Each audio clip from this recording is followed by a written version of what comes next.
When we think of God's law, we often think of commands about worship or personal morality. Jubilees pushes us to see something more: God's law as a blueprint for time, land, and society. The book places huge emphasis on sabbatical years and jubilee years. Every seventh year is a sabbatical year. After 7 cycles, 7x7, 49 years, the next year, the 50th, is the year of Jubilee. During a sabbatical year, the land must rest, fields are not to be planted, vineyards are not to be pruned. Normal harvesting for profit stops. It's a year where the land itself receives a kind of Sabbath. Then comes Jubilee, and things go even further. Jubilees explains that both the 49th year, a sabbatical year, and the 50th year, the Jubilee, are years of rest. 2 years in a row where normal agriculture is suspended economically, that's huge. It requires extraordinary trust in God's provision, but the social impact of Jubilee is even more dramatic. Slaves are set free, regardless of how long they have served or why they were enslaved. Debts are forgiven, allowing people to start again, instead of being crushed forever under what they owe. Land that was sold because of poverty or debt is returned to the original family. Imagine that. In a world where people can lose everything, this system guarantees that every family gets a chance to start over every 50 years. It stops land from accumulating permanently in the hands of the rich. It protects generational inheritance. Jubilees insist that these cycles are not just good ideas or social reforms. They are divine commands written on the heavenly tablets. They declare God is the true owner of the land. Humans are stewards, not absolute owners. Time itself belongs to God. Ignoring sabbatical and jubilee years, Jubilees warns is not just a missed opportunity, it is a rebellion against the divine order, and it predicts consequences: loss of land, national decline, and ultimately, exile. Sound familiar? Secret 9. Enoch and the mathematical beauty of God's calendar. We return now to the topic that sparked so much controversy: the calendar. According to Jubilees, the key figure behind the calendar is Enoch, the mysterious man in Genesis, who walked with God and was no more. Jubilees follows a tradition that says Enoch was taught by angels about the movements of the sun, moon, and stars, was shown a perfect way of measuring time, and recorded all of this knowledge. The resulting calendar is stunningly symmetrical. A year has 364 days, that's 52 weeks exactly. The year is divided into 4 seasons of 91 days each. Each season is exactly 13 weeks long. The new year always begins on a Wednesday, the 4th day of creation, when the lights in the sky were made. This means every season starts on the same weekday, every year, every festival, Passover, Feast of Weeks.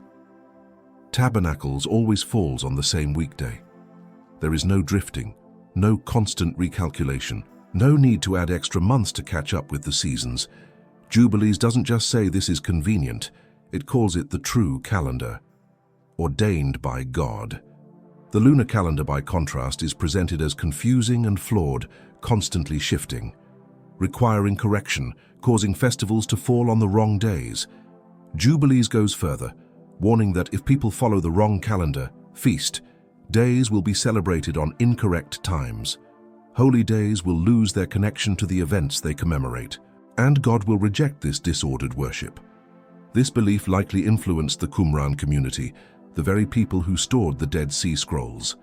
Their writings show they followed a calendar almost identical to the one described in Jubilees. Because of that, they celebrated holy days on different dates from the Jerusalem temple, deepening the split between them.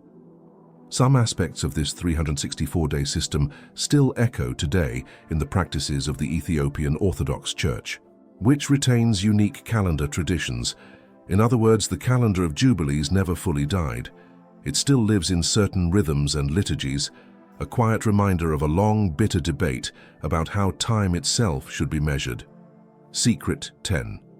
Moses, Apocalypse, and the Destiny of Israel. The final secret of Jubilees is a sweeping, almost apocalyptic vision. According to the book, during Moses' 40 days and nights on Mount Sinai, the angel of the presence doesn't only retell the past, he also shows Moses the future. Moses is told that Israel will one day abandon God's laws, that the people will turn to idols and injustice, that the covenant will be broken repeatedly. As a result, divine judgment will fall. The people will be exiled, carried away to foreign lands. The sanctuary in Jerusalem will be defiled. Eventually, the temple itself will be destroyed. These warnings mirror the messages later delivered by prophets like Jeremiah and Ezekiel, who spoke of the Babylonian exile and the fall of the first temple. But in Jubilees, these tragedies are presented as known in advance, part of a prophetic vision given to Moses himself. The prophecy doesn't stop there. It expands to describe times of great wickedness on the earth, increased activity of evil spirits, severe judgments not just on Israel, but on nations that oppress and defy God. The tone becomes similar to the Book of Daniel or even the Book of Revelation, a period of tribulation and testing for the faithful. Yet Jubilees refuses to end in darkness. After suffering and judgment, the angel speaks of a future return. Israel will repent. People will turn back to God's law from the heart, and God will restore them. The book looks ahead to a new creation, a new heaven and a new earth, a renewed temple, a world where evil is finally removed and God dwells with his people in lasting peace. In this way, Jubilees agrees with a core theme shared by many biblical texts. History is moving somewhere, not toward chaos, but toward a final act of restoration. Why was Jubilees banned? When we put all of this together, it's easier to see why the Book of Jubilees caused so much discomfort and why it was eventually banned or ignored by many communities. It challenges religious power on multiple levels. It claims authority for a different calendar than the one used by the temple. It portrays major figures like Noah and Abraham as already living under laws others claimed started with Moses. It insists that divine law and sacred time are written on heavenly tablets and implies that human authorities can get them wrong. For some, Jubilees was a precious revelation, a clarifying lens for understanding scripture and history. For others, it was a threat to the existing order. Over time, Judaism outside Ethiopia stopped copying and transmitting it. Most Christian traditions left it out of their canon. It faded into obscurity, surviving only in fragments and in one living tradition, until the scrolls came out of the caves and scholars realized the Book of Jubilees had been here all along, quietly shaping the beliefs and calendar of an ancient community and preserved in full by the Ethiopian Church. What else is hiding in plain sight? If one forgotten book can reshape how we see the flood angels, demons, and sacred time, what else might be hiding in the texts we already know?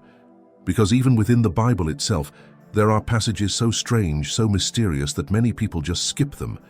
Stories of bizarre visions, creatures with many eyes, cryptic prophecies, and ancient rituals that no longer seem to fit. In the next video, we'll explore the Bible's strangest passages, the ones that disturb, the ones that confuse, the ones that most readers quietly avoid. We'll look at where they come from, what they might mean, and why they were included at all.